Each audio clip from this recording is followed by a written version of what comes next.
കേരളത്തിലെ ബി.ജെ.പി. അധ്യക്ഷ സ്ഥാനത്തേക്ക് രാജീവ് ചന്ദ്രശേഖറിനെ പെട്ടെന്ന് അവരോധിച്ചപ്പോൾ ഞെട്ടിയത് ശരിക്കും ബി.ജെ.പി. കേരള ഘടകം തന്നെയാണ്. തമ്മിൽ തല്ലി പടലപ്പിണക്കം കാട്ടിയിരുന്നവർക്കുള്ള ഇരുട്ടടി തന്നെയായിരുന്നു രാജീവിൻ്റെ ഈ നിയോഗം.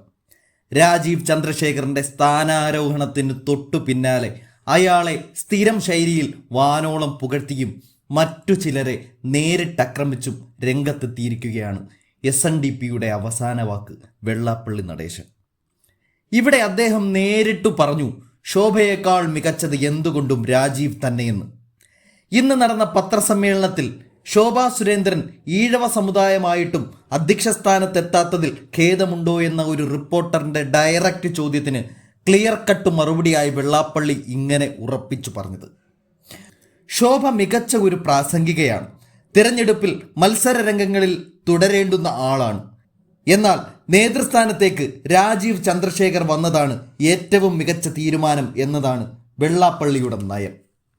രാജീവിനെ കഴിഞ്ഞ 12 വർഷമായി അറിയാമെന്നും അയാൾ മികച്ച ഒരു കച്ചവടക്കാരനാണെന്നും തൊട്ടതെല്ലാം പൊന്നാക്കി ശീലമുള്ള ആ വ്യവസായി ബി.ജെ.പിയെയും പൊന്നാക്കും എന്ന വിശ്വാസമാണ് വെള്ളാപ്പള്ളിക്കുള്ളത്. എന്നാൽ വെള്ളാപ്പള്ളിയുടെ ഈ പൊടുന്നനെയുള്ള പ്രതികരണത്തിന് മുമ്പിൽ മറ്റെന്തെങ്കിലും അജണ്ടകൾ ഉണ്ടോ എന്നത് കാത്തിരുന്ന് അറിയേണ്ടുന്ന കാര്യമാണ്. NDA മുന്നണിയുമായി കഴിഞ്ഞ 9 വർഷം ഒത്തുപ്രവർത്തിച്ച BDJS എന്ന SNDPയുടെ ചോരയായ രാഷ്ട്രീയ പാർട്ടി ബി.ജെ.പിയുമായുള്ള ഘടകകക്ഷി ബന്ധത്തിൽ ഏറ്റവും വലിയ പ്രതിസന്ധികൾ അനുഭവിച്ചു പോന്നിരുന്ന സാഹചര്യമാണ് നമ്മൾ കണ്ടത്. കോട്ടയത്ത് വെച്ച് നടന്ന ജില്ലാ നേതൃത്വ ക്യാമ്പിൽ NDA മുന്നണിയിൽ നിന്നുമുള്ള മാറ്റം പ്രമേയമാക്കി അവതരിപ്പിച്ച് പാസാക്കി മാറ്റിയ സാഹചര്യം സമീപകാലത്താണ് ഉണ്ടായത്. കോട്ടയത്ത് മത്സരിച്ച തുഷാർ വെള്ളാപ്പള്ളിയുടെ തോൽവിക്ക് പിന്നിൽ പോലും ബി.ജെ.പിയെ സംശയിച്ചിരുന്നവർ ഉണ്ടായിരുന്നു BDJSനുള്ളിൽ.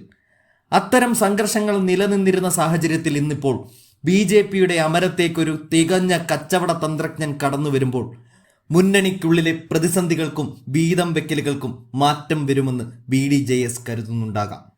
ഒന്നും കാണാതെ വെള്ളാപ്പള്ളി പുതിയ ബി.ജെ.പി. അധ്യക്ഷനെ ഇങ്ങനെ പുകഴ്ത്തിയിറങ്ങില്ല. മുന്നണികളോടും രാഷ്ട്രീയ പാർട്ടികളോടും തനിക്ക് സമദൂരമാണ് എന്നത് വീണ്ടും വിളിച്ചു പറഞ്ഞിരിക്കുകയാണ് വെള്ളാപ്പള്ളി നടേശൻ. കുശുമ്പും കുന്നായ്മയും ഇല്ലാത്ത ആളാണ് രാജീവ് ചന്ദ്രശേഖർ എന്ന് പറയുമ്പോൾ കുശുമ്പും കുന്നായ്മയും ഉണ്ടായിരുന്നവർ ആരൊക്കെ ആയിരുന്നു എന്ന ചോദ്യം അവിടെ ബാക്കി നിൽക്കുന്നു.